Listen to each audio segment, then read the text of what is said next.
Yeah. So they call it, what they're talking about is the de-risking as well as the correspondent bank. Yeah. From what I understand is when they say you're going to de-risk, it doesn't mean we're going to help you manage the process. It means we're going to take you off altogether. And why do we need a correspondent bank? Well, we need a correspondent bank because a correspondent bank allows us to do business, local banks, to be able to provide a service and access to funding, to funds wire transferring, either starting in the country of origin, Trinidad, for example, and going to another country, the United States, or the opposite way around. But in order to be able to do those types of transactions, those are international transactions, and therefore they're subject to international regulations.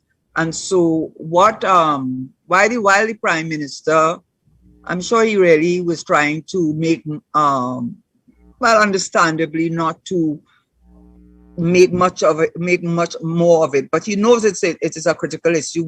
It's noteworthy that they didn't have the conference in Trinidad, but they had it in Barbados.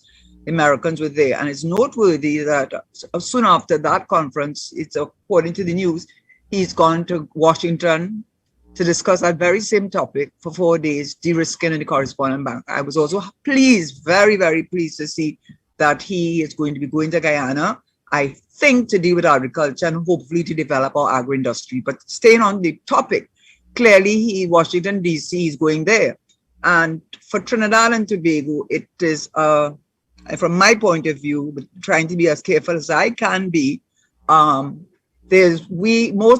of the banks here are local banks, and one of them, I've bought out nearly all the international banks. One particular bank, up all through the islands about 2 years ago, they bought them all out, and so that in fact banks that had an international presence to this particular bank no longer have that international presence. They now have what we'll call a local bank.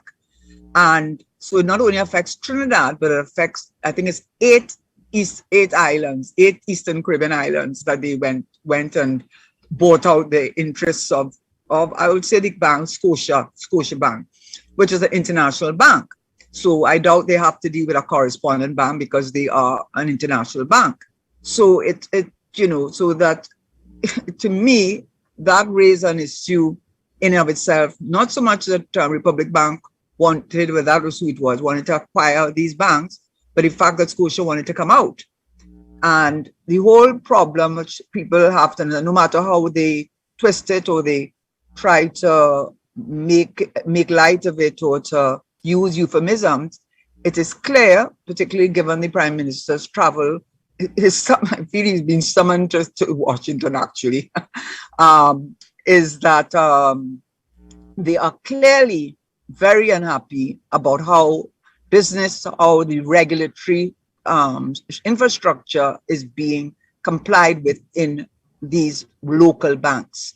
And the Prime Minister did the usual when it is convenient to him, talking about the poor man, he can't open an account because they have so many requirements. So he's making it seem as though, well, that's what he made it seem as though his major concern would be the little poor man who can't open an account. I have a feeling it's not the little poor man that can't open an account that the United States is concerned about. And the United States is concerned about a big man who is operating and being able to not complying with the local banks, not complying with the regulations. And when they tell you they're going to de-risk you, as I said, that's a very serious thing. I had to go and look it up myself.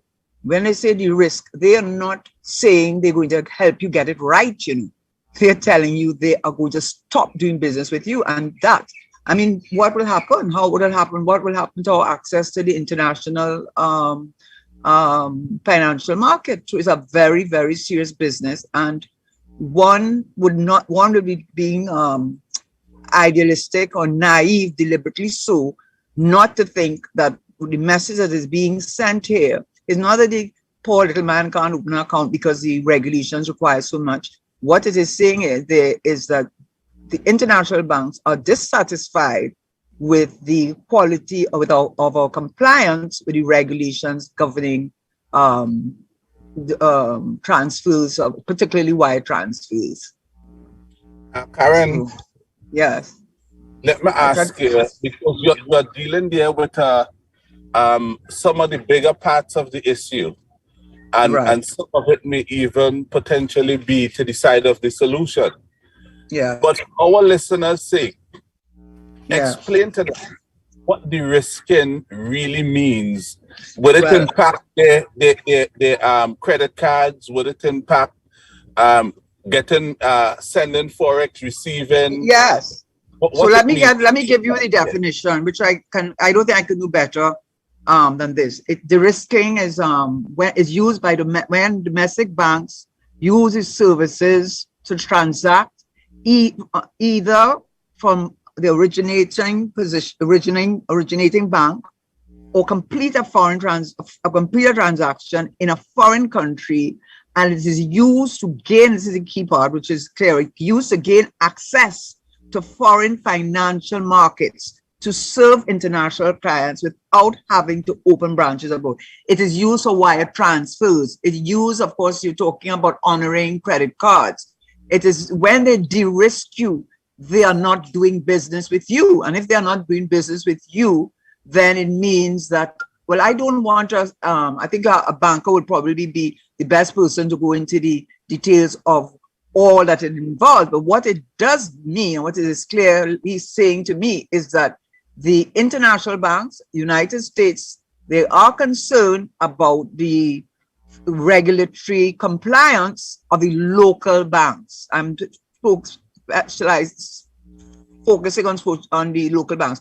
Now, the answer that was given by the Prime Minister, which it would be true for the small man, as we say, is that for many of them, they are shut out of the banking system because of the number of requirements that are necessary in order to open an account today. But those regulations and those requirements are not from the back in the day of neo-colonialism or colonialism. They didn't want your money.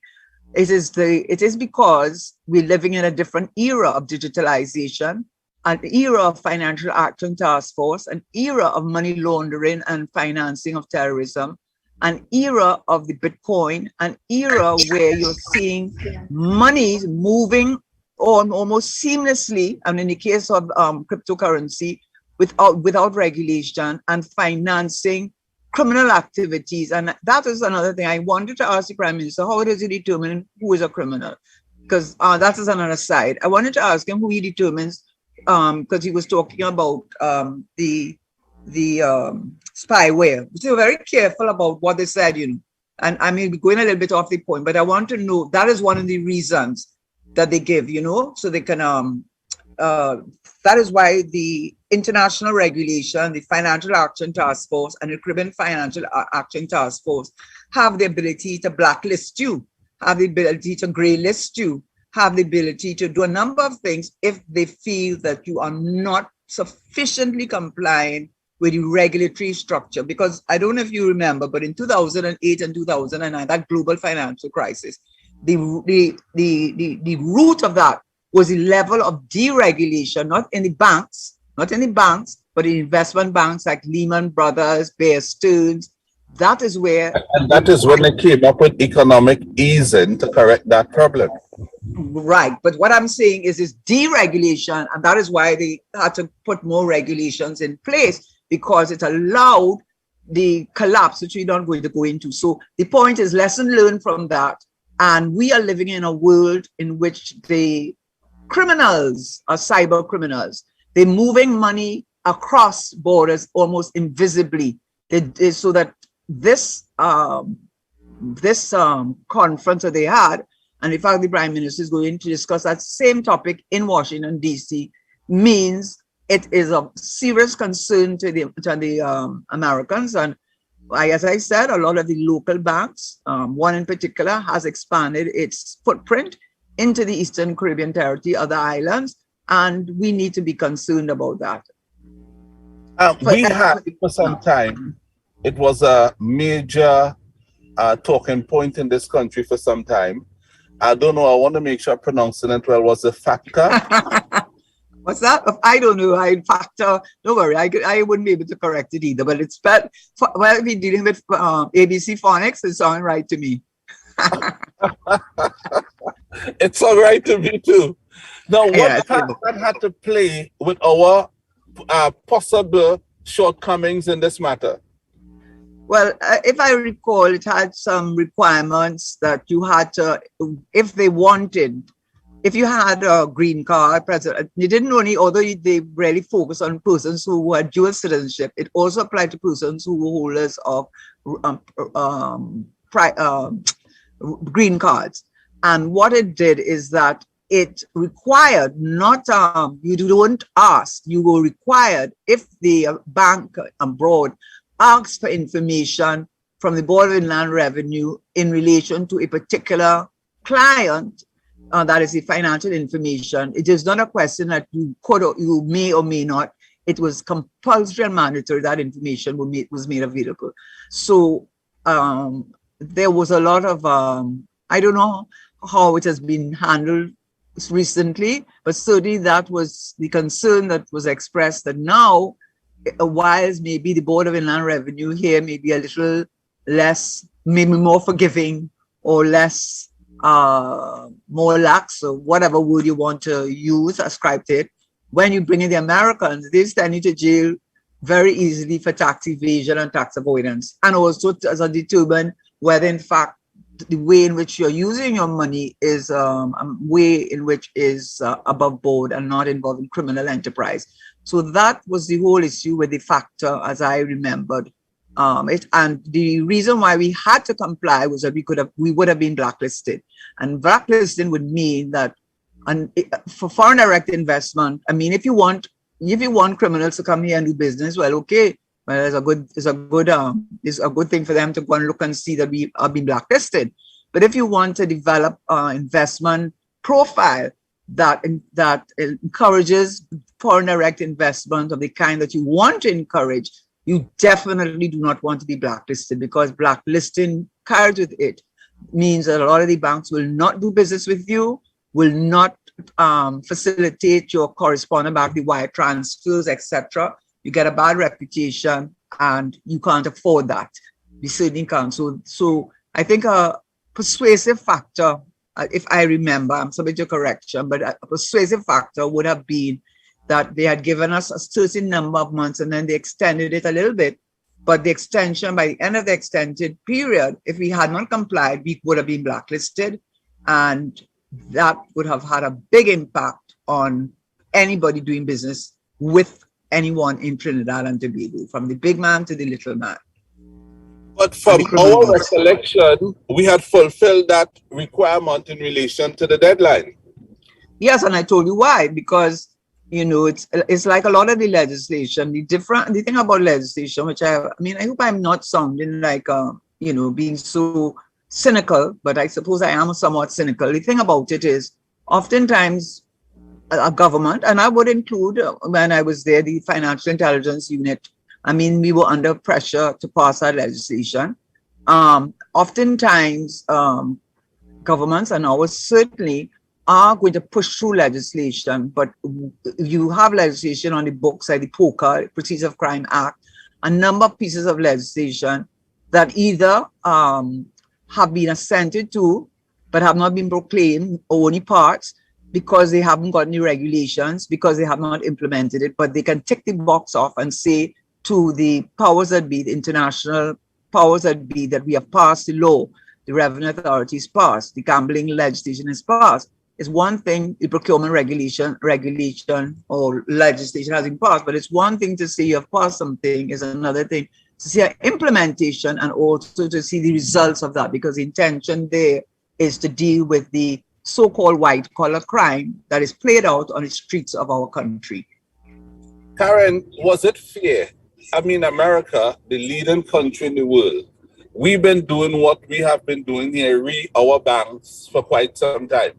If America had a problem with the way we were operated, shouldn't we have been given some more notice before they reach this point of putting the risk on the table? Well, again, right. So again, I'm speaking without inside, and I'm afraid to use the word inside information because of its assignment to me. But with I haven't got knowledge other than what I would have gathered from reading, and then my own experience of being in cabinet and whatever. The point is this: sometimes when you see somebody goes and takes something public, it's because a lot of conversations have been occurring and nothing seems to be happening. So when we bring it and make it a public issue, we have 4 days later the Prime Minister going to Washington.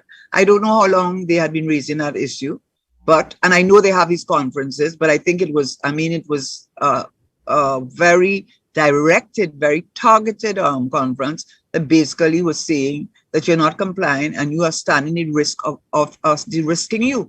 And the response to that is that the cost of banking for little countries, how do you expect a little man to open up an account when he requires so much regulatory compliance? And that was the answer there. But we know that's a good political answer, but it's not a real answer. So to answer your question, it reminds me, I am subject to being corrected, but it brings to mind our Clarence Rambarat.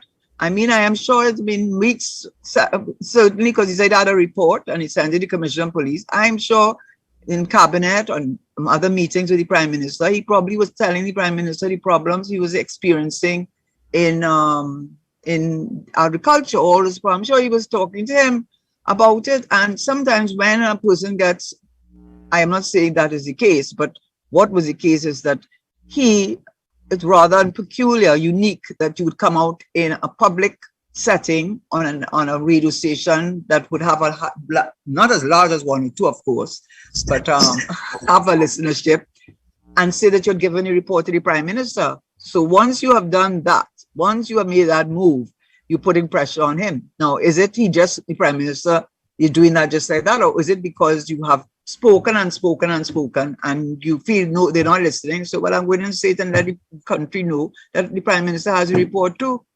And suddenly a set of things started to happen. All of a sudden, in a matter of a week, it was because he was going back because his family was missing him for 19 months. Yes, I don't think he ever went back. At least if he did go back, it wasn't for very long. And then they brought up this new entity, which they don't even know what it's already supposed to do what he was already doing as minister. I imagine he could have done it more effectively. And all of a sudden, the 19-month separation from his family seems to have disappeared into thin air. So to answer your question in that very long, protracted way is that many times something that seems sudden is not sudden. It has been brewing and brewing and brewing, and sometimes the person feels they have no other alternative but to bring it into the open. All right. You were Minister of Finance, one of the better ones we have had. It was so. Karen, I tell you unequivocally, you were Minister of Finance, even if you have challenges remembering. You were no, I didn't reach there yet. I remember it very, very well. Don't worry, not that at all. I wanted to say something though. If you would, come on, you would remember that. But I wanted to just make a connection between what I just said and this thing about Trinimine. I want to talk about that and connect that, because you see, one of the things Trinidad, often we all do. Let me follow up on this first now. Okay, go ahead. So, when you were Minister of Finance, right? If something this nature was brewing, as Minister of Finance, you would have gotten this information in relation to the threat now of de-risking. Of course. This is a serious thing. De-risking is serious. It's taking you.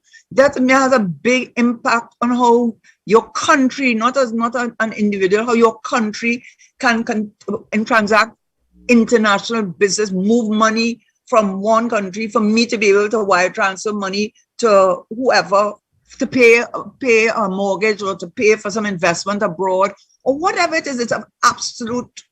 Is there no question that would have been brought up, and it would have even been brought up, I think, knowing Mr. Manning at the time. We had policy formulation committee meetings every Wednesday, and the governor of the central bank would definitely have raised it with me, because we met every Friday to put me up in, let me know what were the big issues of the day, and the governor would have definitely raised it with me.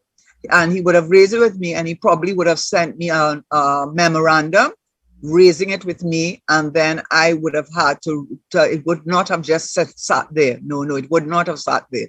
The central bank definitely would have brought it to our attention if we didn't ourselves. Right, but the reaction of the Prime Minister to leave Barbados and just rush off to Washington, that signals and conveys a sort of newness by him in terms of his knowledge of this matter. I don't think that, you see, that's one interpretation. And me having been in politics, as I always try to call it, I understand, and this is my view, which does not necessarily have to be correct. But once it was made public in the way it was, you don't have to be a rocket scientist to figure out the banks they're talking about. Because and the banks have expanded through the Caribbean, and you don't have to be a rocket scientist to understand that what they're trying to tell you in a very polite way is that you are skirting the regulatory requirements. We're not happy with that, and and we have those rules for a reason, and you are not. There's a level of non-compliance, and if it were that the Prime Minister had been told about it, which I suspect I would imagine the central bank works with that's the Central Bank Act. Works as an advisor to the government, and that is their rule. I can't imagine that they would not be advised. However, like so many other things, you hopefully, perhaps you didn't feel that it would have been taken center stage as it did, and it did. And when it became center stage, like Rambarat, if I may make an analogy, when it became center stage, it acquired immediate action. He jumped and he went and he gone to Washington. Why is he going to Washington all of a sudden? To discuss what? De-risking and correspondent. Why, if it wasn't important all along, you would jump on a plane right away to go to Washington? Because listen, Washington not coming to you, you going to Washington because there's a problem. You know what what is that? When they went to the moon, Houston, there's a problem. Houston, there's a problem. Yeah. So, and I am telling you, from my little sitting on the outside, I'm telling you that he went because it is a problem, and it's a problem that, of course, Washington. You don't want to go and destroy a country's economy. You don't want to, that's not what you want to do. You want to use, if that is the case, persuasion, and you want to point out whatever it is. I don't know what is going on in the meeting. I know what the subject is, and I know it was not being put on the front burner for us to know until that conference. And by the way, they didn't have it in Trinidad. That is in Barbados. So you can put 200 together. I already did that. I might end up with 4. It might be 5, but that's my conclusion. that I think, as you said, I was a former Minister of Finance, and if I were to be a betting person, that's how I interpret what's going on. And I say that I can't know, because as one PS told me, you all are good, yes? That's talking about us in government and let's try to reason it out in a different way. You're breaking up. I can't hear now. And don't be surprised to know you're right. Your audio is spoiling, Richard. Right. And I wouldn't be surprised if it no, I saw it. Right. You heard me? Yeah, go ahead. I'm glad, yes, your audio is spoiling. Oh my God, what happened? I was saying though, I wouldn't be surprised if he's right, because she frequently is correct. So I think I'm right. Well, there you go. I wouldn't be surprised. I'm sure. They don't like me. They don't like me to say these things because, they want you to play along. It's just disgraceful to me, actually, because, Richard, the reason I come on these shows and do these things is because there's so many people who may share my view or may not have done the 2 and 2 and put it together, may not want to do the 2 and 2 and put it together. And I owe it more to the man in the street. These are the ones who have already been taken advantage of every single day. You think is the little man that they went to talk about the risking and correspondent bank? It's not the little man, it's the big players. Hello? I lost you. Yeah, Richard? Where's Richard? Richard, I can't see Richard. Richard It is. It would be the big in trying to cover or to. Karen? Yeah, you're breaking. I am listening to you. Right. Okay. Yeah, I'm saying, looking at it through the eyes of the Prime Minister by chance, I want to give him the benefit of the doubt that perhaps he just got the information. If it turns out that he only just... Oh my God. No, I want to say this. If it turns out that he only really just got this information, clearly he should take action. And if so, against whom? Oh my God. And pigs can fly.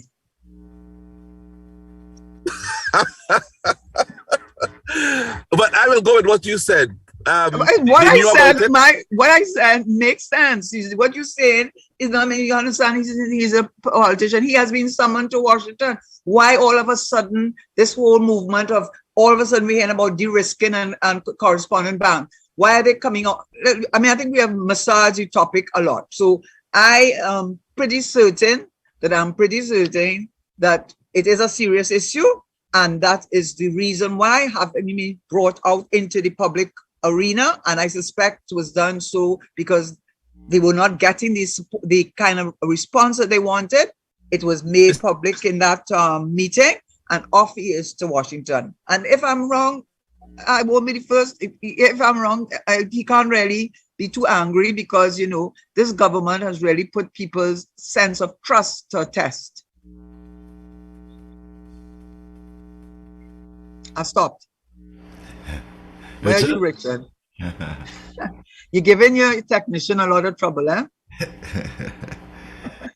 He probably is, you know, on the move. So his phone, he's on his iPhone, so he's probably losing, internet is probably fluctuating.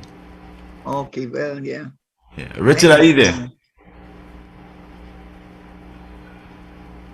Yeah, he's on his iPhone. Yes. Now we have to have a follow-up. He probably is not even hearing us. He's probably saying something and we're not hearing. He'll come back in just now. He's probably on the move. I believe he's on the move, and he's probably in the area where it's dropping, you know? That's what men would love to have. That the wife is talking, he's not hearing.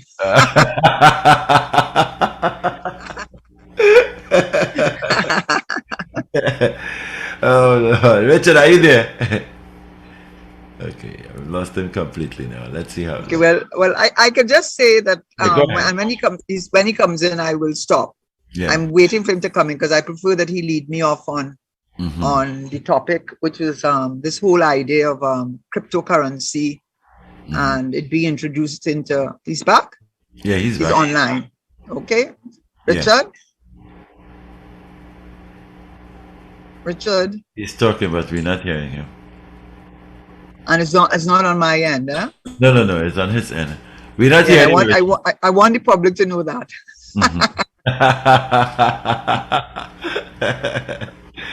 Mr. Noray, you okay?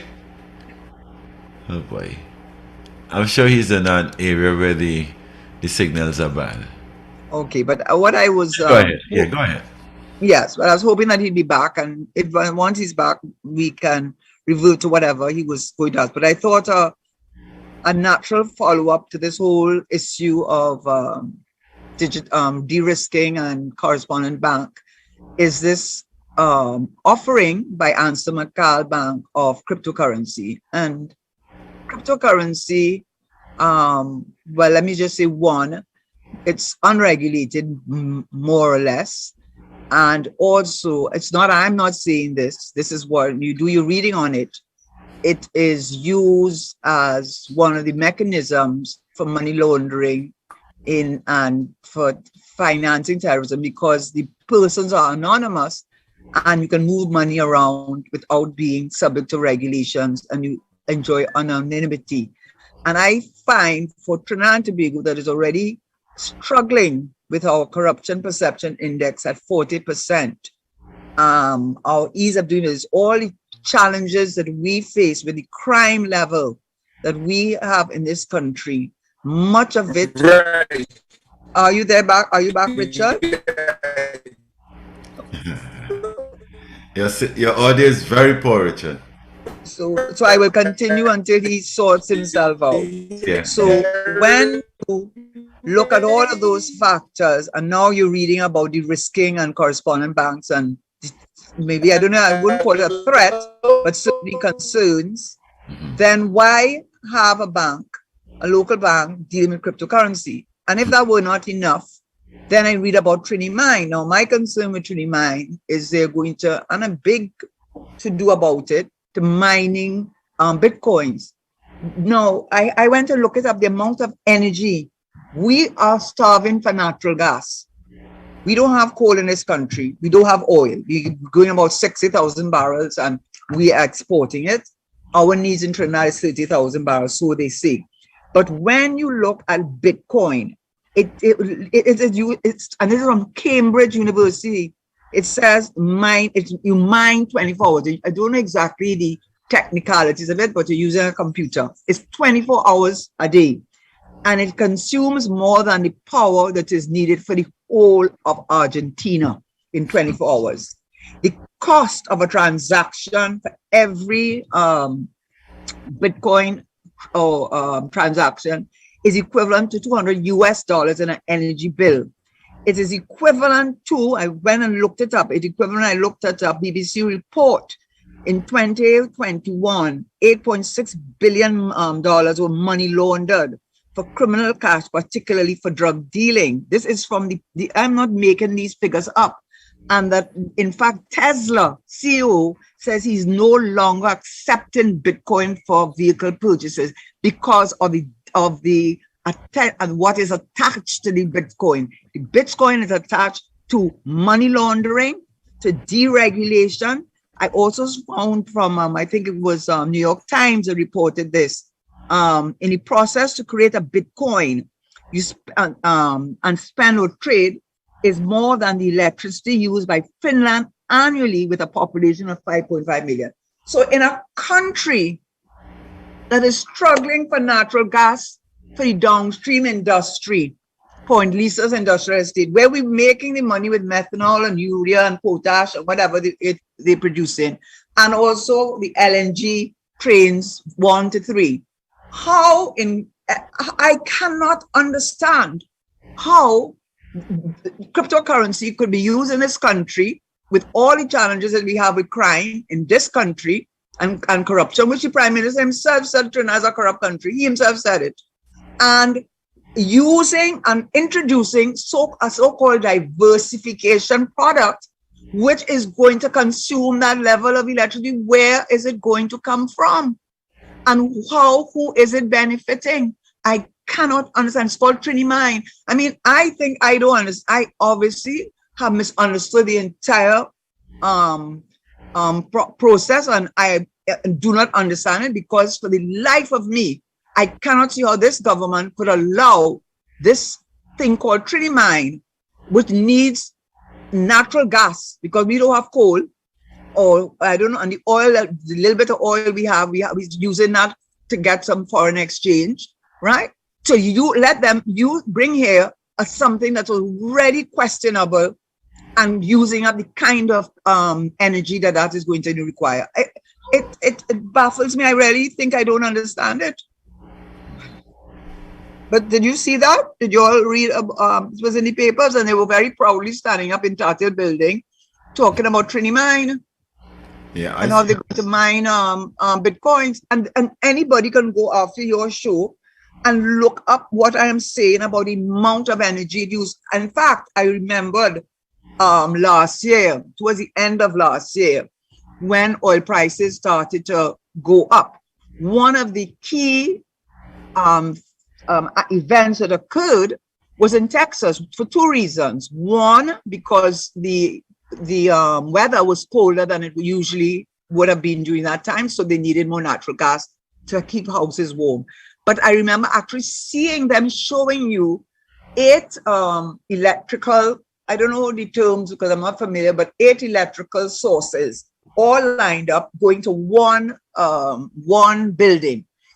And it was initially going to be used for another purpose. But because that purpose was not followed through with, they were actually talking about how these 8 sources of electricity were perfect for Bitcoin mining because they were a tremendous source of energy. How is Trinidad getting themselves involved in this? I cannot understand it. And nobody is saying anything.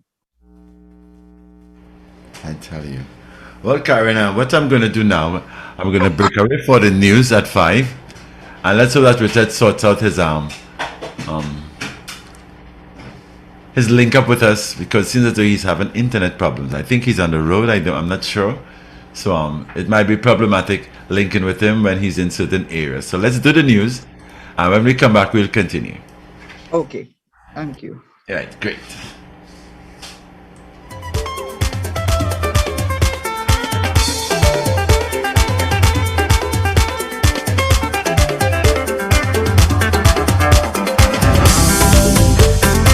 You're listening to Power 102 Digital on a Monday.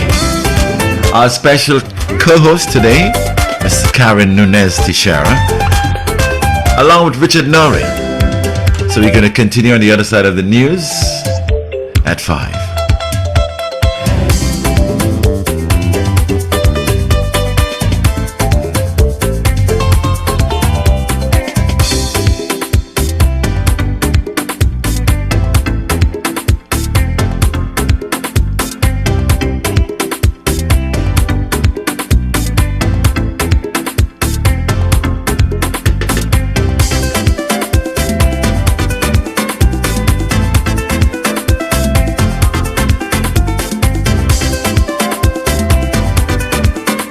Power 102 Digital. Yeah! We sound like home.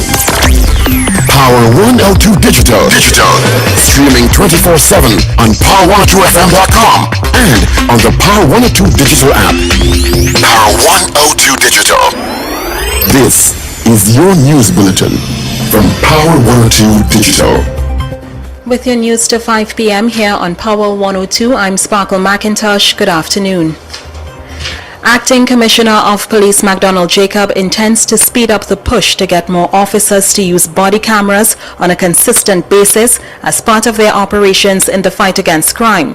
The man at the helm of the Trinidad and Tobago Police Service says in the past 160 officers were equipped with the device. The device at the time was distributed to certain specialized units within the TTPS.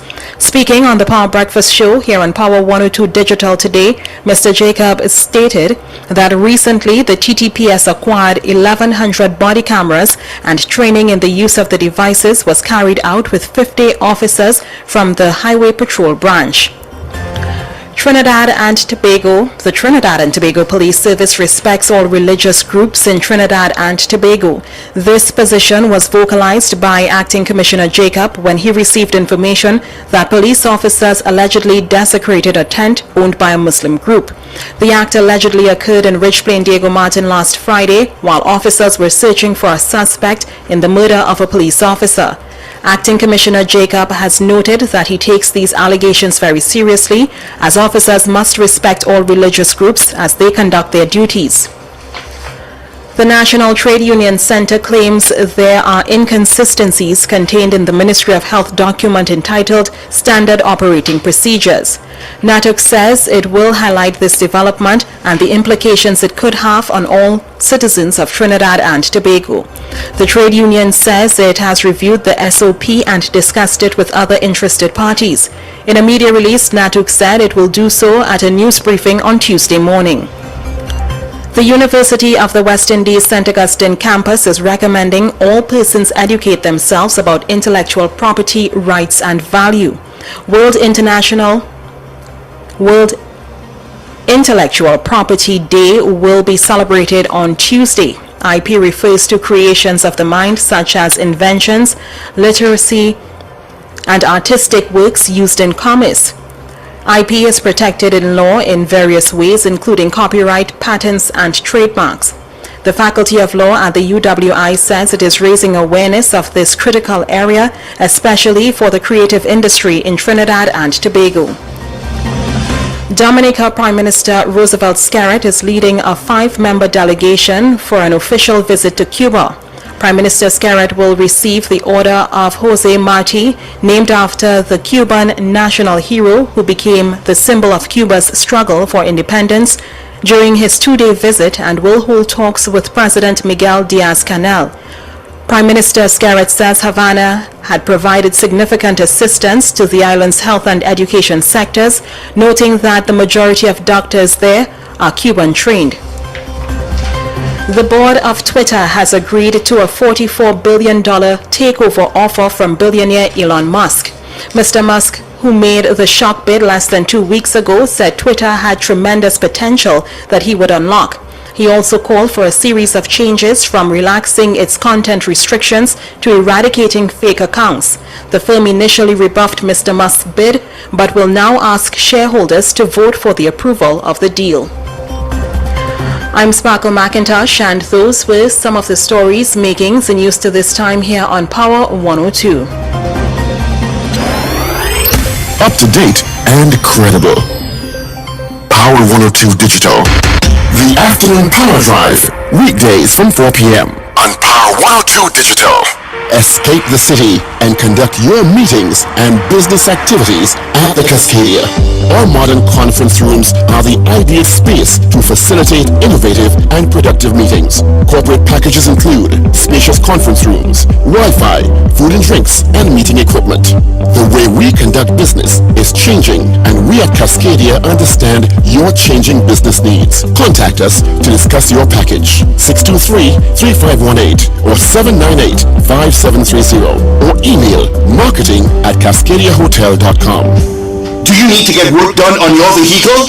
Look no further than the Auto Champions. Champlain Auto Services. From vehicle inspection to shutdown service, they do it all. Champlain Auto Services. Great mechanics and technicians. Exceptional customer service with accessories galore. Champlain Auto Services is your one-stop shop. They are your Auto Champions. You name it, they can fix it. Champlain Auto Services. Eastern Main Road, opposite Carib. Call 662-6545 and like us on Facebook. Champlain Auto Services. We do it all.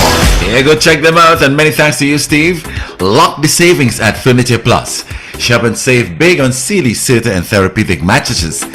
Plus, get $1,600 off Sealy adjustable base beds. Accessories also available. Check press and the social media for details. Straight ahead, Kiss Power Play number 2. Chelsea, what are you doing up in the tree? I'm floating, Mommy! My Kiss chocolate goodie is now coated in chocolate, and it's magic! Come down here this instant. I'm up here too, Mommy, and we can't come down. Every bite takes us away in our imagination. Then I'm going to eat a Kiss chocolate coated goodie too, so I can come up there and get you. Kiss chocolate goodie with a heart of cream has been magically transformed. The goodie you know and love, now completely covered with rich chocolate. One bite and the magic begins. In the tree? I'm floating, Mommy! My Kiss chocolate goodie is now coated in chocolate, and it's magic! Come down here this instant. I'm up here too, Mommy, and we can't come down. Every bite takes us away in our imagination. Then I'm going to eat a Kiss chocolate coated goodie too, so I can come up there and get you. Kiss chocolate goodie with a heart of cream has been magically transformed. The goodie you know and love, now completely covered with rich chocolate. One bite and the magic begins. Connecting our people right here in Trinidad and Tobago and around the world. Is Power 102 Digital. The Afternoon Power Drive is on Power 102 Digital. The future of talk is here. Power 102 Digital. Thank you, Paul. We continue inside hour number 2 with our co-host, Mrs Karen Nunez-Teshiera, and of course, Richard Noray. Richard, are you ready with us this time? Yes, Daddy Mac, you hearing me? Yes, we hear you now. Yeah, I was saying you all the time though.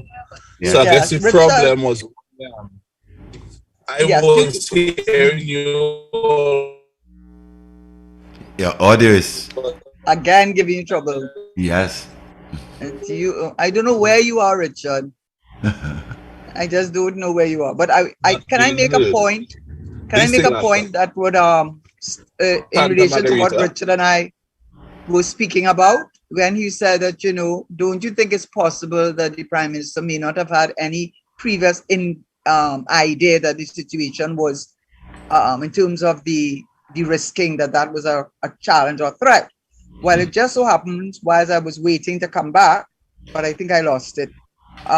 Yes, in January of this year, the head of the European Union delegation in Trinidad and Tobago has said the matter of the blacklisting of this country is receiving, quote unquote, the highest level of attention, and a solution is imminent.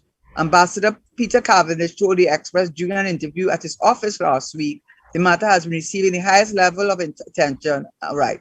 He said there have been very senior contact with the relevant EU institutions on the matter, and discussions now involve the respective director generals of the EU and the Trinidad and Tobago Attorney General and associated parties. So I just wanted to read that since January of this year, the EU had expressed concerns about blacklisting Trinidad, which means not doing business with our banks.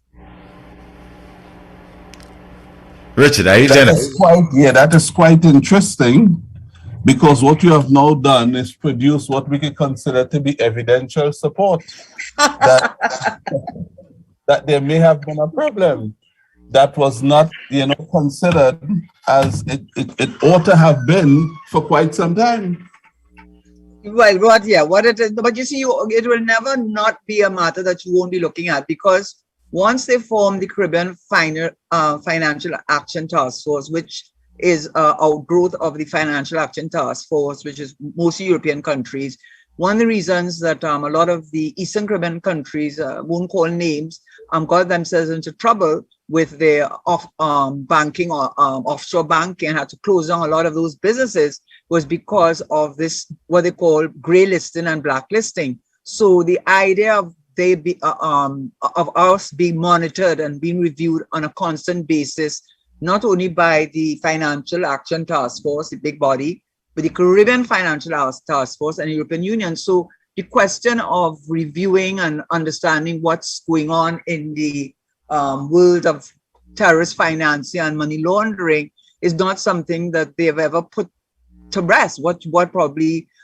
so I would not say that is the evidence. It's always been there, but it has reached a tipping point, so to speak, that it has now been put in the public domain. And it's done mainly, in my view, if I were in politics still, I would say if that had happened, I would say that's a put pressure on the government to do something. That's how I would interpret that. With all of that in mind, how where Fitch and Moody's and these rating companies, yeah, triple B plus and all those sorts of things, how that comes into play in this equation? The Americans will those types of ratings to say, well, if we are rated in such a way, they could take that to mean even the banks are substantially in line with what should be done. Well, when they talk about the rating agencies, and I'm glad you brought that up, and that goes again to the question of trust, because Mia Motley knows that they were downgraded, and she was prepared to take the downgrading because she said what was necessary to build back the economy.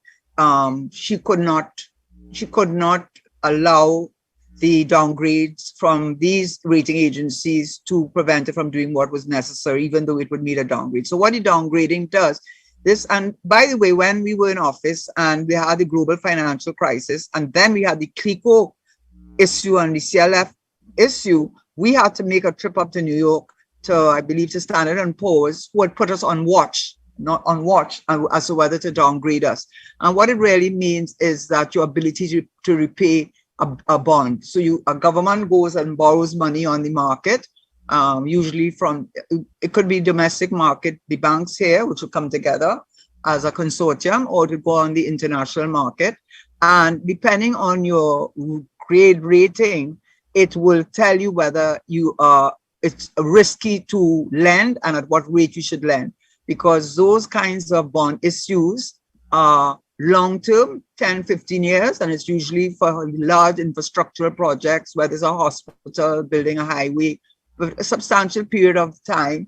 And those foreign direct investors are going to definitely look at the ratings from Moody's and Standard & Poor's in particular to see how they grade us. And once you go under, I can't remember, we are just one step above junk bond rating, which means it's a risky, but we are not there. So it means that a person wanting to lend can say, well, at the end of this bond period, during the bond period, you have what you call, it's like payments being made on a 6 month, the term is escaping me right now, but you make payments, which are actually interest payments along the way.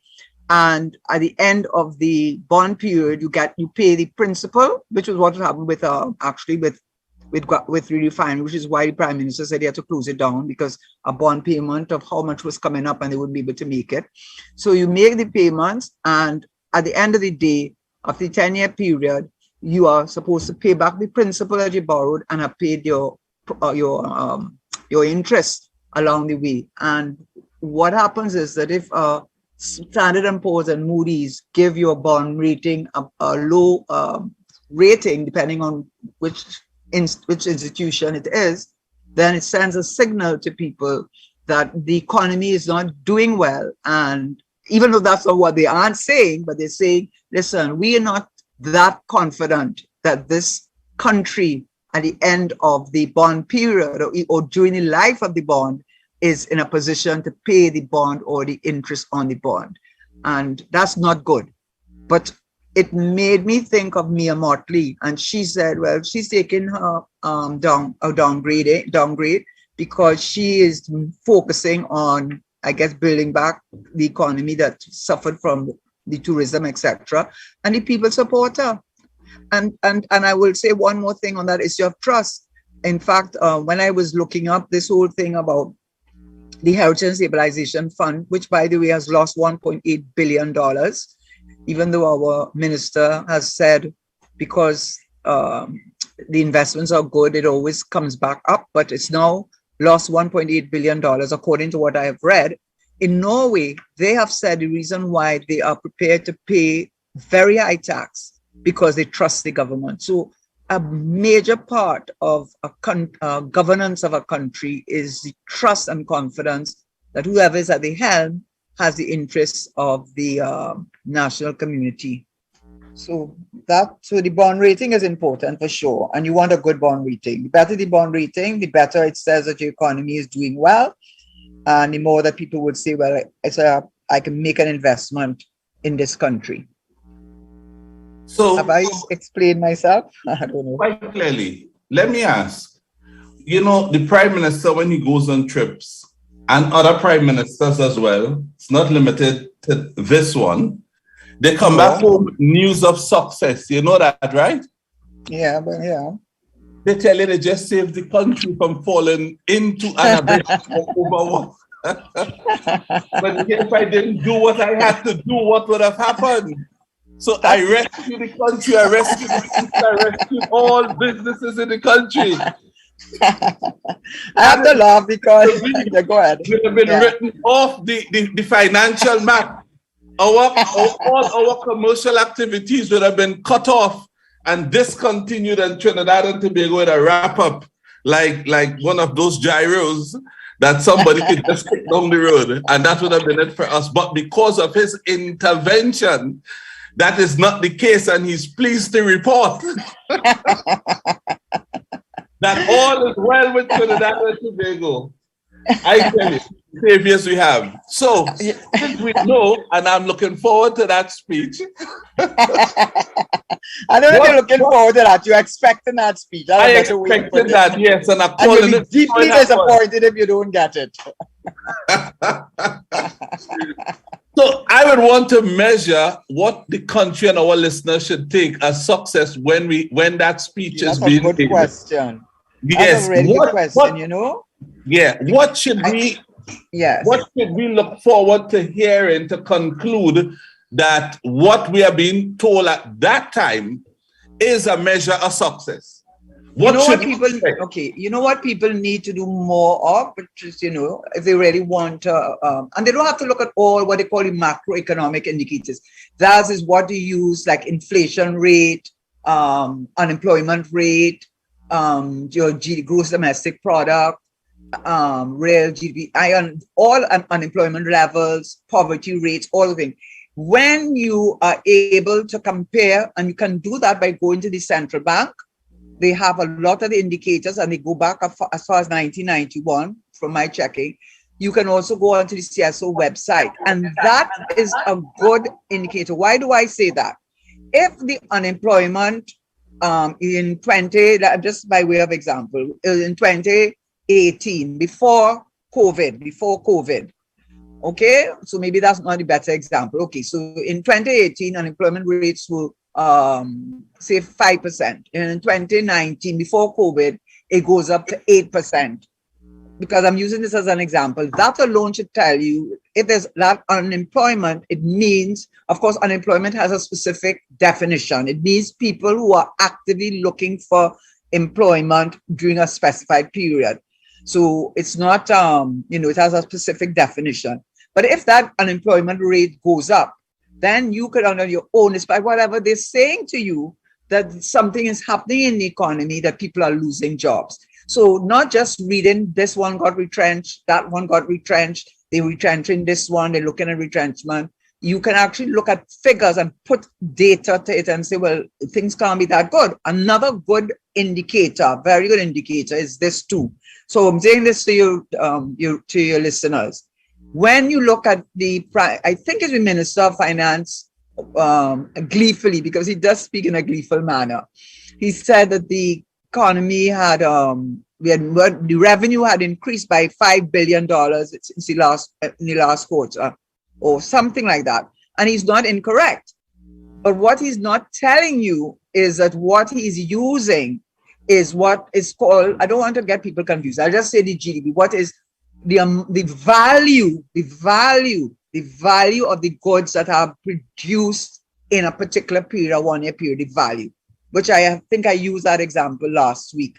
Whereas if you talk about the real GDP, and it tell you what is really will tell you is, has the economy grown, or is it because the price of the one thing that we are so exposed to, which is the gas prices and oil prices, our fortunes fall and rise on the back of the energy prices. So if they come and tell you that the economy doing well, you have to look and see, is the economy doing well because the economy has grown? Is the economy doing well because we have more foreign exchange in our deposited? Is the economy doing well because we are producing more and exporting more? You can get that data is there for you to look at. The foreign exchange reserves, you don't have to take my word for it, because I have to go and do the research too, like everybody else, and it's pretty simple, because you can go to the central bank and CSO, and you look, for example, the foreign exchange reserves in Trinidad in 2014 was US 11 point something billion dollars, right? Now, even the central bank has said it, now it's in the vicinity of 6.8 billion. So that means that you are using up your foreign exchange at a far greater rate than you are increasing your economy, your US dollars, by exporting things. You are using it up. And what is sad about that figure, what is sad about that figure from my point of view, is that can be very misleading, because of that figure, much of it is not earnings from export. Much of that 6-point-something billion figure represents the bonds that they issued on the market to raise money, the HSF deposits that they have grown into, I think, 6 or 8 times up to now, and the special drawing rights. So when you look at that figure, you have to say, but wait now.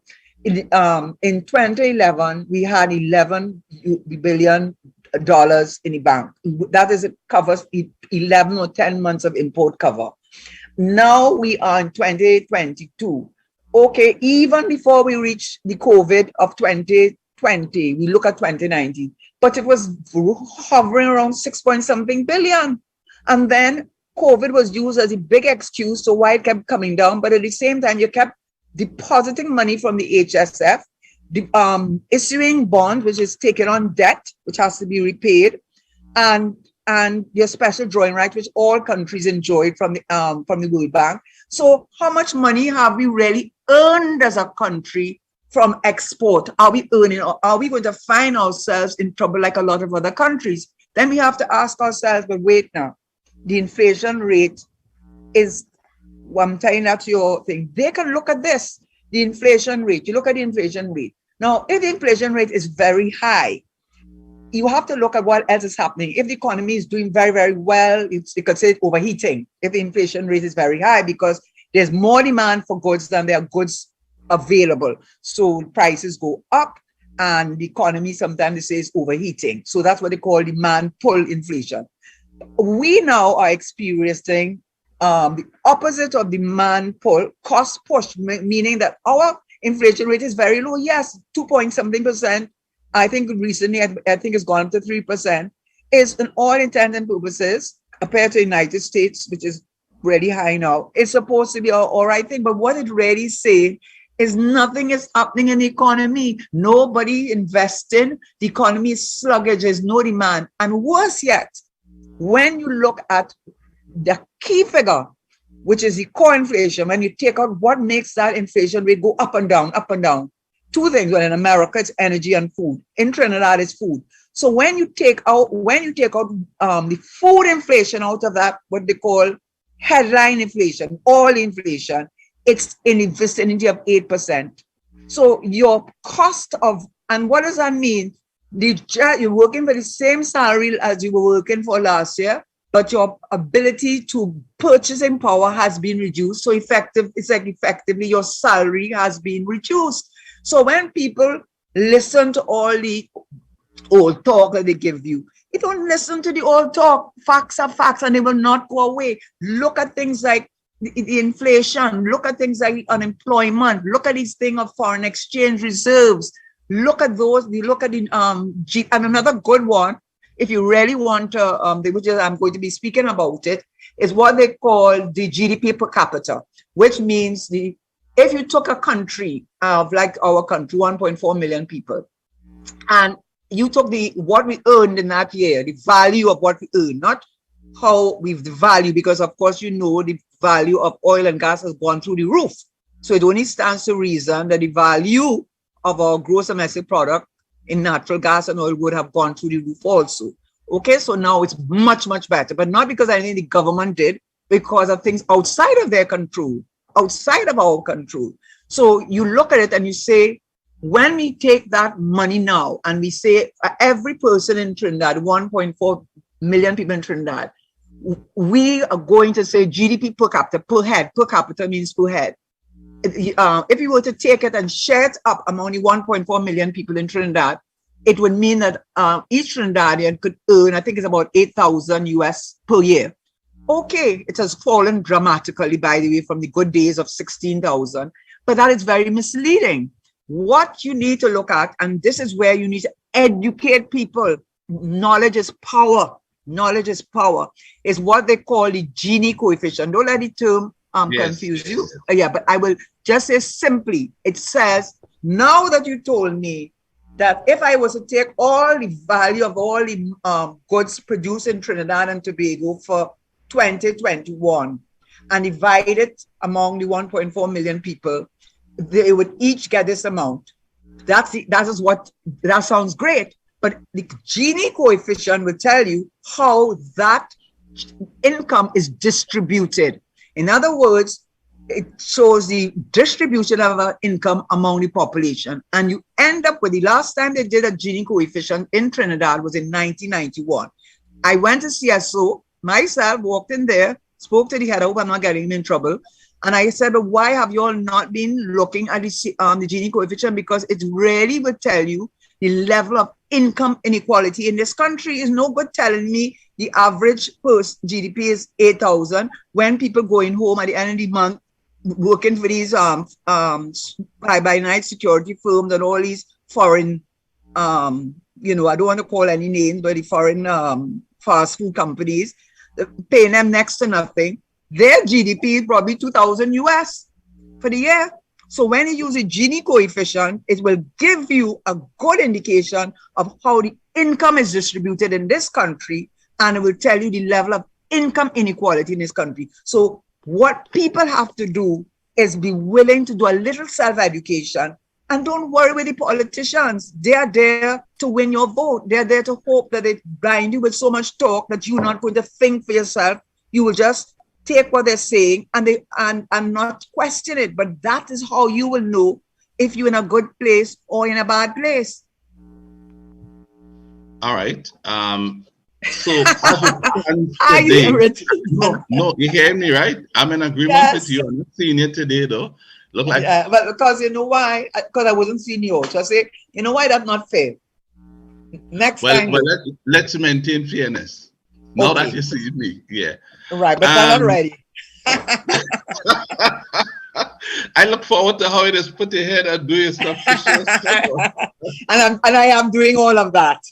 Okay, well, you fix yourself because we don't want to interfere with that beauty at all. And you got to call the radio tomorrow to hear what I'll be saying to the other person. It will be different. But you understand what I'm saying to you? No, I understand what I'm saying. Now, let me say this. When you apply the GDP that you said coefficient, where we stand today. Genie, it's called GI. Let me tell you, let me get to your public know. It's GINI. Because using the coefficient as a formula will give you a more accurate measurement. Of the distribution of the wealth in the country. Of the country. So when they're telling you the average per capita per head of income in Trinidad, because that lumps everybody together and make people feel everyone is at the same level across. But they know they're not on the same level. And but they know that is not true. And the largest group would be significantly under that. But they don't want to use the measurement to reflect that. Right. So because let us say this, we are not in a socialist state, we're not in a communist state. People who can make money and employ people and create good jobs and expand our economy, we want that. Yeah, we want that. But what we want the politician to use the correct formula to inform the population. But they don't want you to know that. Trinidad and Tobago accurately, but we know they will never do that. No, because we are a country of zesters, cockroaches, we are violent people. And what's the other insult we have been recently given? We are violent people and we are a corrupt nation. But you can also add that some of the politicians view us as being dumb, and therefore they have to think for us. So they come and make you feel at any given moment, we were doing all this work. We were doing all this work. And this is where we are. And then those who give the permission, the opening and the permission to think for them, when the politician tells them anything, they accept it as the gospel and they go home at that. Right, and we have to get away from that.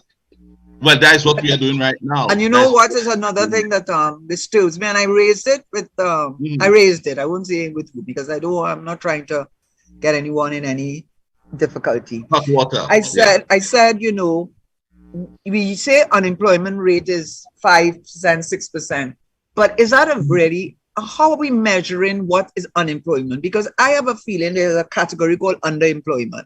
Because I have a feeling that people whose employment, which we do count CPEP and URP as employment, when they're coming up with the figures. I think the way they use that one, they look at employable people. No, but what I'm trying to say, work out is how they arrive at who is employable and who isn't. No, but that's not the only thing I'm saying. And what I'm trying to say is that URP and CPEP, as far as I look at it, those are more social welfare programs to help people who either have a police record. So a lot of them can't get employment even if they wanted to because they don't have the qualifications or whatever. And it's better you give them something to do rather than, you know, at least give them something, a job. So, but what I'm trying to say is, in my let me see if I can help you there. When they include them as people employed, they are not giving out the correct rate of unemployment. Correct. There you go. And I think what we need to determine is what is the you know, like how they have the basket for the headline inflation to see what you must put in the basket to of food. determine. Well, they need to put a basket to tell us what would constitute basic employment to feed a family of just one person and one child. And when they tell me that, put the figure next to that, then I want to see how many of that percent that they're counting is really in that figure, or how many of them fall into the underemployment. Because so many people cannot afford, you know how many, up to yesterday, I mean, a man I would never have looked at and thought he was in dire circumstances or dressed very well as if he was a public servant and carrying a document to look very official, begging for money to eat. Yeah. You know, but I'll tell you, you'll never get that. How should I say, that type of similarity with a basket of those persons, because the politician know it will not reflect good on them. So they would stay with what they have until they get a mathematician or some actuary who could come up with a formula to say, do it this way.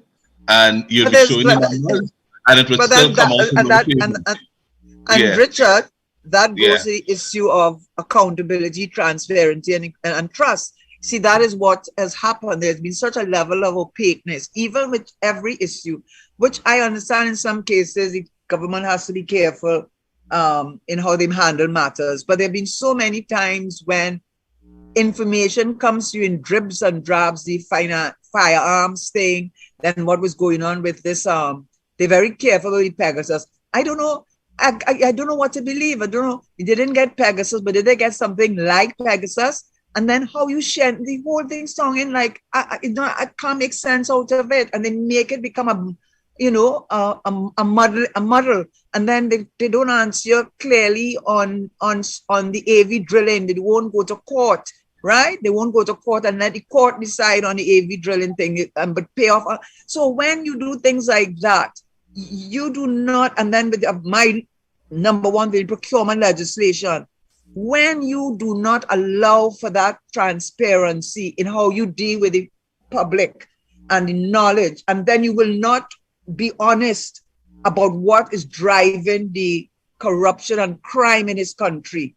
And you have a DPP who is always almost like the fall guy. I always sympathize with him because I don't know what the figures look like now, but the last time I counted, he had 50 people working for 39 magistrate centers, magistrate courts, and other courts. How is he ever going to be able to get around to CLF commission of inquiry? All those commission of inquiry, so spend a lot of money to put it on a to put it on a shelf. It does not build the kind of trust. It does not build the kind of transparency. Even with Rambarat situation, I mean, that whole situation was so mishandled. It just doesn't even it wasn't even making sense. I don't even think it made sense to him. I don't know about Rambarat. Yeah, of course, because as you said, he said he was going away, and with his family, and he said Roxo. But then a job was created, and it appeared to me the subsequent decision seemed to be equally as important as the time he needed to have with his family, or perhaps he valued more, because but you could have taken off a holiday. That could have waited for you to pick up a job. And this job that you have picked up now does not empower you as when you were a minister. Absolutely. Which would have given you more authority to get done what you were attempting to get done, and you couldn't get done, but you decide to stay back to take a job that will put you in a less capacity to fix the same issues that you spoke about. So I don't know how moving from where you were to somewhere that is with less power, less authority, but you are being kept to fight the same issue, But the joke about it is, you tell us, which is the thing, personal reasons you haven't seen for 19 months, but you couldn't take 2 weeks off and go and see them all the time. You couldn't have asked the Prime Minister to appoint someone to act for you. So that whole story didn't make... Message. He did not do it himself. He did not do it himself. They sat down and said, how are we going to manage the situation? Well, he had to keep his mouth shut if they don't want him to pelt him out of the cabinet completely. I don't know if I think he's a senator. If he's a senator, I don't think he is. I think the job he picked up. No. Is he a senator though? No, was he a senator? I mean, he was a senator. He fought right. So elections he can't even be an MP then. He can't even be an MP. Yeah. So what I'm trying to say, that whole strategy is insulting to you and me as citizens. But you see, they do those things as to see how much we will take, how much we will accept. And the thing about it is, I think they're fooling themselves that people accepting. What I feel is people feel there's no other, the choices are very poor, and they have a sense of hopelessness. That's it. They feel that, listen, if not me, who to lead the country? Oh, so therefore the country is out of options. So even if you don't want me, I am still the best among what is available to you. So, you know, Richard, we have to get out of that mindset. You know, a lot of countries. I could tell you, we brought on some other political leaders, and I've asked them to unite if necessary and come up with a whole different message. Stay out of the mudslinging and that kind of thing. But it's not that, you know. That is not that, you know. Causes in the country that people are fighting for and pull all together on one platform. Yeah, Richard, but you know what it is? This is me. This is my, my genuine view on the matter. You can't have leadership is key. That's why Trump could have done all that he did to the Republican Party. That is why Putin can do what he's doing to Russia. The day he says to stop, it all comes to an end. So that's why, for good or bad, the leader is the one, for good or bad, Malcolm X, Castro, you name it, you go after the leader. So it is the leadership that makes the determination. And so in my view, this is my opinion, that is why I thought the NAR had a chance, because there was no history with the ONR of being involved in corruption, even though they may have gone about it not in a way that they related to the man in the street. What Trinidadians are looking for is somebody who they feel that they can trust, somebody who they feel that they can go to. But I think it's not just a question of winning an election. Trinidadians have had enough of that. And we have to recognize that a coalition might be necessary. It's part of what's happening in UK, in Europe. Many of these parties come together in order to win an election, because that is the only way you can get out a party. But what is key in this is whoever is the leader cannot come with baggage. If they have baggage with it, it's going to translate as same old, same old. Well, again, that is what we went through when we were inviting leaders on. And we said it cannot be anyone from the two dominant parties, where it would be very easy for someone to throw something at you. To say it's the same thing on a different platform, and therefore it's the same outcome you're leading the country to. And that will kill the third one. What you want is a breath of fresh air, newness. People who you have nothing about, perhaps non-politicians, who decided to try when Macron had entered France electoral process this time, and he swept them away, and now he has won again, I believe, right? That is what you want. When this like Trudeau in Canada, same thing. He came in as a breath of fresh air, and although he didn't get it so right, they gave him a second opportunity because they felt, well, he wasn't a politician. They didn't remember, when they voted for Donald Trump, was to clear the swamp, Well, let's not go down.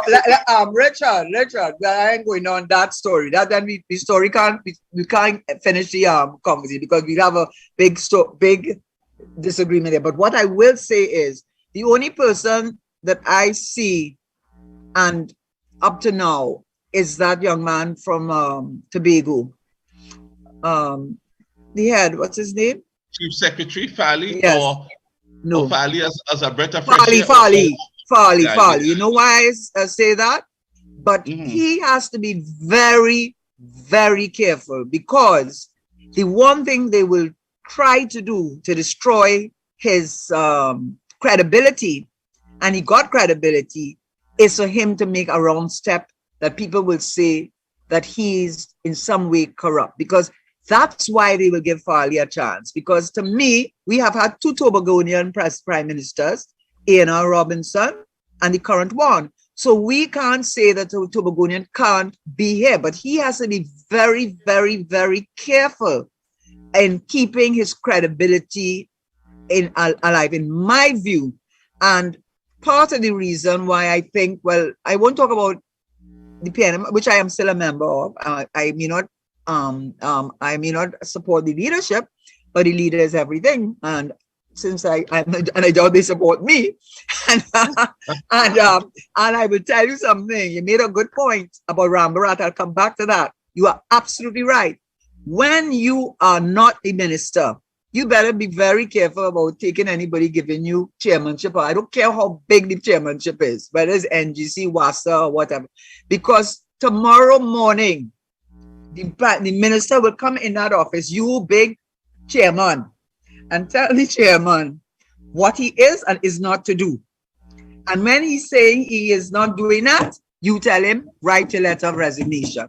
Yeah, and so nobody who has any sense of self or self-worth is going to let some person who now have a cabinet appointment, who before was doing God knows what, and if they didn't have that job, we wouldn't know them in any capacity. I'm just saying, making a general statement. You will not subject yourself, Rambarat, subject yourself to anybody being minister over you. Why would you do that? And you came from being a minister? Yeah, why would you do that? For them to call you, and you're not calling them in for a meeting, you know. They calling summoning you for a meeting, and then they're leading the riot act to you. And if you want to argue with Mr. Minister that you're not doing that, as they tell you, I think you better put in your resignation. Why would you put yourself? Subject yourself to that. Why? What? And the 19 months you didn't see your family. Who will you take us for? And that is so insulting to our intelligence and to the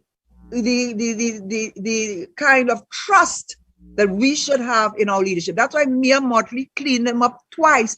The situation in Barbados is not a good one. Consistent. She remained consistent. Yeah, but the economy is in opposition to when she got in. But also too, she came from a well-known political family. Our Wendell Motley is related to her, and yes, he is. And the family, what it is that even though the economy in Barbados is very, very challenged, more challenged than ours, she wiped them clean 2 times in a row. You know why?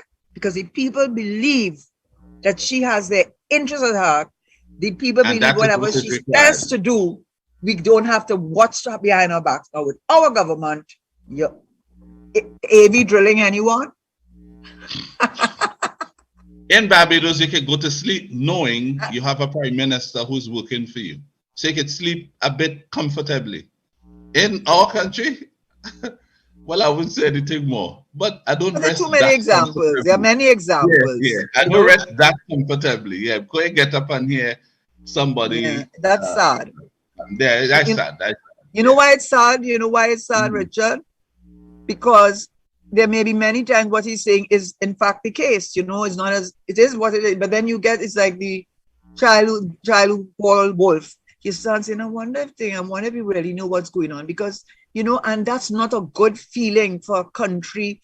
And that when you say something, you're ready to buff you, to shut you down. So people get saying they're not saying. I'm sure in that cabinet there are people inside there that may not be agreeing with him, you know, but they know to well, I would think based on the persona that he presents to us in a public forum, that if I were in that cabinet and I didn't have good opportunities waiting for me outside, I might just stay quiet, because when they take you out, they don't just take you out, you know, and not only this government, all governments, they all do it. They get blacklisted. You can't get to work, you know. No, they follow you. Huh? They don't want you re-emerging somewhere else, seemingly in a better position than when you were with them in cabinet. Yeah, but some they do if they play mea culpa, mea maxima culpa. You see how Rambaran come nice and quiet and take his licks nice and quiet, but that's my opinion, that's my political opinion speaking there. So that's my political opinion. He take his licks nice and quiet and he say mea culpa, and then they say, okay, you're a good boy now, but you can't go back there as minister. So we'll give you this. And that's how it came across to me. And that is a lack of trust. I'm very sorry, Mr. Prime Minister. I have nothing against you personally. I have nothing against any minister, but I love my country. And yeah, you have to understand in the same way that you were a very good and a worthy opponent when you were in opposition. And I respected you so much because of that.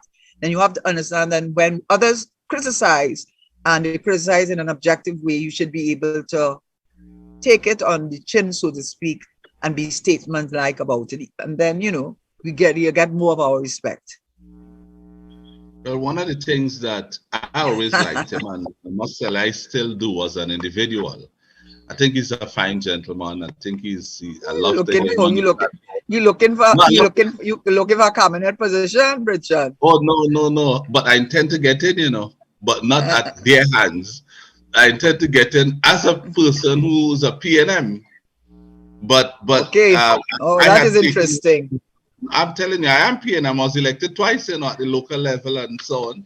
Okay. And then I stepped aside to go and further my studies, between then and yeah, given good advertisement going on here.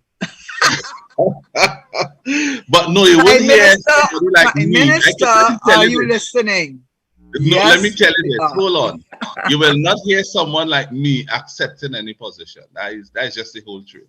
Because it would be very difficult for me to say the things that I've said before in terms of management, and then go now and have myself align with the same thing that I've spoken out against. If I know by taking such a role or position, I will not be able to effect the type of change that would be required, and therefore I would not be able to fulfill that requirement that will be required to bring about the change that the country would need. So then why take it? Just to go and position yourself now for people to say he is no different to the people whom he spoke about. Right. And Richard, Richard, I am telling you straight up, if you want to be taken, let's talk in reality. Yeah. As Eric Williams said, no, of course I don't believe it's true anymore. But he said he could put a tire around a crop neck and they will still root them. That is obviously an exaggeration. But people are loyal to the party because there's so many good things about the PNM that one can be still very proud about. But you have to understand this: the parliamentary democracy that we inherited through our constitution, it allows a maximum leadership. Not that Dr. Rowley put upon himself the maximum leadership, but the constitution allows it. So if you have a leader with certain qualities that you consider that are so significant to you and go to the heart of what you believe in, you will not make it there because you will end up being one of those who will have to turn your back and pretend you didn't hear. Because if you sit down there to want to argue, you will soon find yourself as a backbencher. That all depends on who is the leader. So at the end of the day, it's the quality of the leadership. So I would advise you that if you, as a PNM, you put it out there. And I do support the PNM, but I absolutely do not support this leadership. And I do not support the little knowledge that I have or I put together. It also makes me quite sure that I would not have lasted a week. They would have fired me. They would have fired me or asked me to resign. Listen, let me tell you something, Karen. Our listeners know that I'm a PNM. I've been on the radio since I was a councillor, and I was in the 90s. Yeah. So they know I'm a PNM all the time. It's nothing new. You and I met several times in Balizay House, But you wouldn't remember. Yeah. But don't worry, the whole lot against me. You know how many people I meet in my life? Of course, I understand that. You had so many other matters to address and deal with. I mean, how could you remember at that time some little councillor who is that is what you call a little. That is what you call a left-handed compliment, or you give a little passive-aggressive behavior. No, if it's Mr. anything, Richard, that is a passive-aggressive behavior. No, Richard, drop Mr. Because if you insist on calling me in such a way, okay, all right. Richard, you know, Richard. by perhaps the next 3 times you come on, you might be calling me Dr. Noray. So that's, but I would still insist that you call me Richard. Richard would still do. But what I'm saying is, for me, in the PNM, I used to do a show here, Daddy Mac could tell our producer, Fair Play, and I supported Dr. Rowley fully. And what turned out, within the first 3 months, it was a turn off to me on the show. And I said that. And of course, I got a lot of pushback for it and so on. But we got it mainly on the basis of the message of corruption. You recall that? And I mean, that will be our next topic next week. And you'll wonder whether, in fact, the corruption has many faces and many disguises that the man in the street does not recognize. And when suddenly you have an eruption in a country and you wonder, well, when did that happen? How did it happen? Because it has been boiling up and people have started recognizing the level, in my view, of corruption. And I want to say this is just to be very clear. Also, when I went in as a new minister, Dr. Rowley would be the one, except when the AG came to talk, he'd sit down next to me, and he was very, very supportive of me. When I had to speak, especially at the early days when people wondering, why did this man make her Minister of Finance? He would come to my my conferences. I remember him going to the Hyatt and seeing him there. I'm one of the few ministers who gave me an actual public support. So I actually was invited to his wedding. I know Sharon Rowley, Clark Rowley, because we were in class together. And we worked together at Chief State for about 5 years. So whatever I say here is not based on, just like you, on personal, because if it was, and I will give him this, I want to give him this credit, because sometimes we are quick to look at all the negatives. One of the things I give him 100% credit for is the restoration of our heritage buildings. I mean, I am being, you see around the Savannah, and that commitment to the President's House and the Red House, they have the Stallmeyer's Castle, exquisite. I give him 100% marks for what he has done with that. Karen, $450 million to repair a building. That's all right. That is our legacy, my boy. That's what Barbados understands. I agree. I am dealing with the 450 million. Yeah, but I'm not going to go. I don't know, because I know with the I knew so many people I'd have been better off with 100 million. No. You know how you're talking like? You know how you're talking like? Let me say this. No, you know how you're talking like? $50 million short. I am your guest, so let me get the last word as your guest. You are my co-host, Karen. Oh, I'm your co-host? Well, I am your Monday co-host. Yes, Let me just say this one thing. Let me just say this one thing now. This woman that was a big PNM, if you saw her, upper class for sure, all the stereotypes as one would put, she had them all. And she met me one day and said, I hate Patrick Manning. So I said, this is when I was in government, by the way, yeah? And I said, why? Who was that woman? No, I'm very I mean, come on. I can't tell you that. You're gonna get no. I'm not going to tell you that. Guy, but that's one of the most. No. These are years. This is years ago. So hard for this country. No, but this is what she said. But this is what she said. I'm coming to your 440 million point. She stood up, because I live in St. Anne's, very near to the Prime Minister's residence, and she pointed to it and said, "Look at that building. Look at that building that they put up there." When there's so much suffering in this country, this is when the government, through GATE, had done so much education. In other words, that was wasted money. So all I want to say, when it comes to what the Prime Minister did with the restoration of the buildings, for generations to come, that 440 million will not matter at the end of the day. If it was overspent, better they overspend it on building a legacy for the generations to come to understand from where they came, than fallen for the minute on a road that breaking apart by the creek. All right, I'll hold on to that, Karen. I'll hold on to that. I still have a problem, of course. But still, I support the restoration of the buildings too. I don't know what impact it would have on the economy. I don't see the correlation. Not always.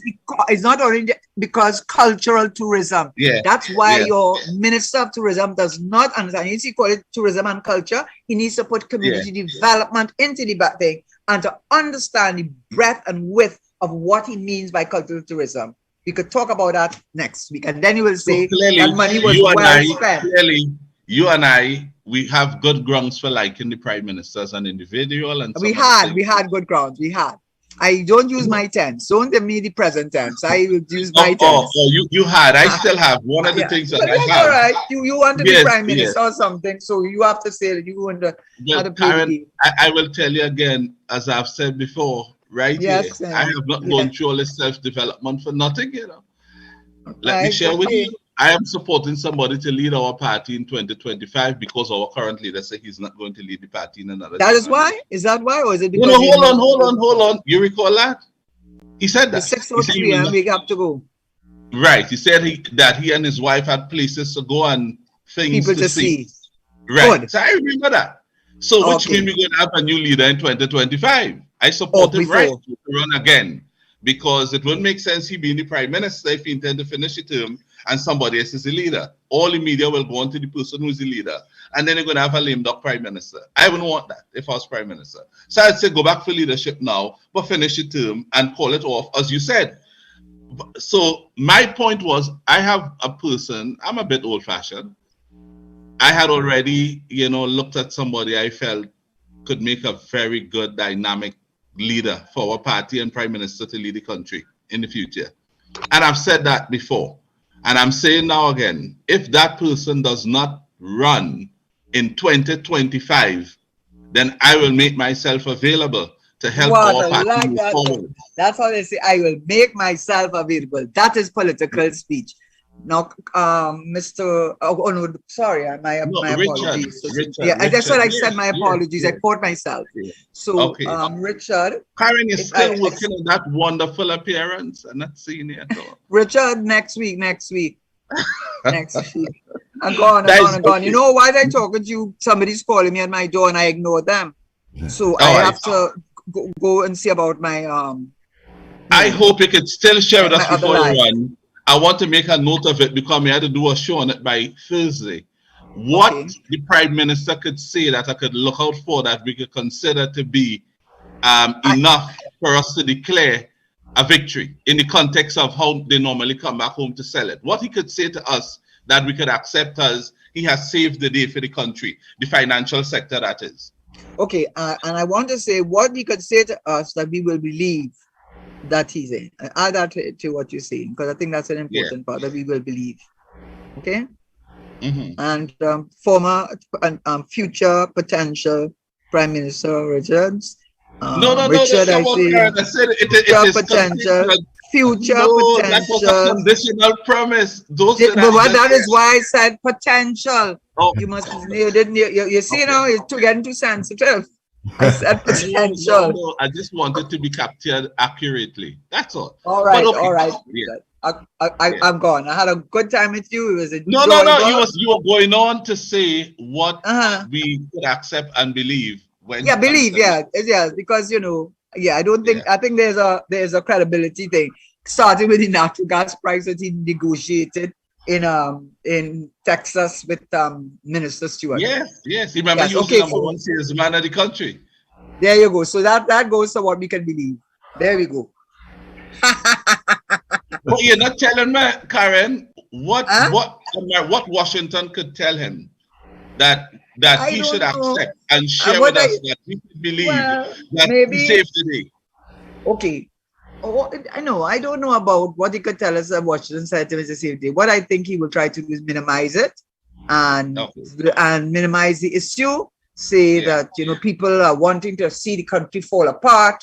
The UNC and Cameron and them only want to think they don't care about the country. I simply went there, the invitation, And I wanted to put our position and our challenges that we have in this country. And I think the meeting was very fruitful. I think it came out with an understanding of the challenges we have. And we certainly are moving forward in a positive way. And we expect that this will not deter us any further. As your Prime Minister, I believe that I was able to convince those with whom I spoke that we are committed to compliance, and we are committed to seeing that Trinidad and Tobago maintains a good global record and reputation. I like that. Well done. Okay. Could I squeeze in one small question before you go? Oh, sure. No, this is it. This is it. This is it. Did I sound like something that he would say? That sounds like you wrote the speech for him.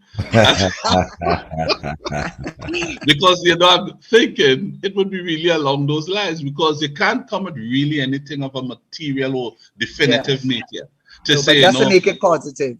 Of course, a politician. He has to make it positive, and he has to minimize the issue. He has to minimize. I think you're right. To minimize the issue. He has to come up with a positive thing, which is showing that he has it is being addressed, because it is being addressed. We've come to an understanding, and we expect that the issue will no longer detain us, and that coming out of the conference, it was very helpful, and the meeting was very helpful in putting Trinidad and Tobago, as it has always been, a leader in the financial and insurance sector in the Caribbean. I see. Final question, as I said. Oh God, I have to go. Journalists, no, help the journalists. This is a very easy one. Say to the journalists Sunday. You're glad you're not seeing me, because if you see me, my face not looking too good now, huh? I like a face like that. It doesn't matter how you. It's looking irritated now. Let me just tell you. I think even in an irritated way, it would still look lovely. Some people just have those features. All right. The radio tomorrow to hear for telling somebody that. All right, Richard. So here's the question. What could you tell the journalists, because a lot listen to this program, plenty of them, what's happening after. What could you say to them to help them go about a proper way to fact check whatever the Prime Minister may say? How could they approach fact checking them? Well, I think the problem with the journalists, more than anything, I think they try to tell you the story without getting themselves into, because there are real serious laws with dealing with defamation, and the name of the case, of course, which all journalists will have to know, it actually involves Siaga, the Prime Minister of Jamaica, and there are 10 rules that they have further amplified that journalists are required to follow. And one of them is to fact check anything that is before publishing it, unless, of course, it's a matter of urgency. But I can't remember the name of the case right off the top of my head. So what would I say about journalists? I think journalists have been coward. I think journalists are by way of omission. If I didn't read the 3 papers, there's so many things I would not find out if I did not read the 3 papers. And there are matters of, I think, of substance that every paper should carry. So when I see a paper not carrying a big story and one paper carrying it, then I'm saying that is an act of deliberate omission.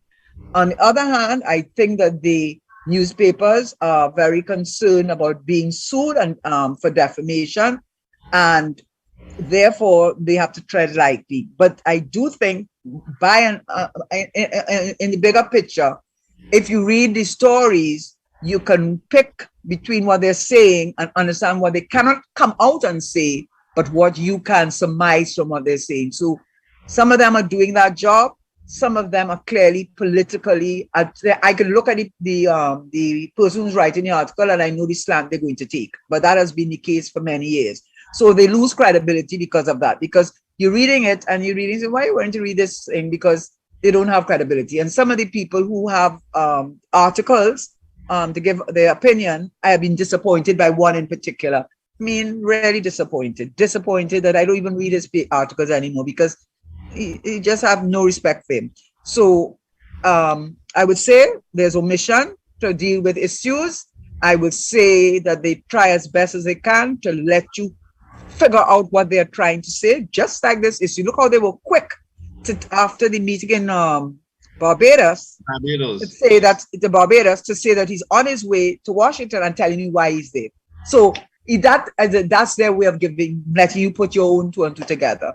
But they're doing their best. I think there are real restrictions on them. Karen, I'd like to thank you again for co-hosting with us. You have done a really fantastic job as always. You continue to be as candid as ever, and our listeners are much better off for it as a result. And if you weren't here, however they are today, they would have been less. So I want to thank you for what you have done. It's Steve in the background there. I don't know why I feel I hear Steve's voice. No. Daddy Mac is there. That is our producer. Oh, Steve. I think I'm only hearing like Steve Kahn's voice, but that's one of my favorites. They worked together for so many years. Sometimes they start to that's what happens. Anyway, but thank you for having me, and it's really great that you give me the freedom to speak on issues, being always mindful of defamation. Yeah, no, of course. You are too responsible to put us in trouble. And Ms. Isaac and Ruben and our Senator Paul Richards, leader of the radio station here, they have been working for years to give people a open platform here, but just be responsible.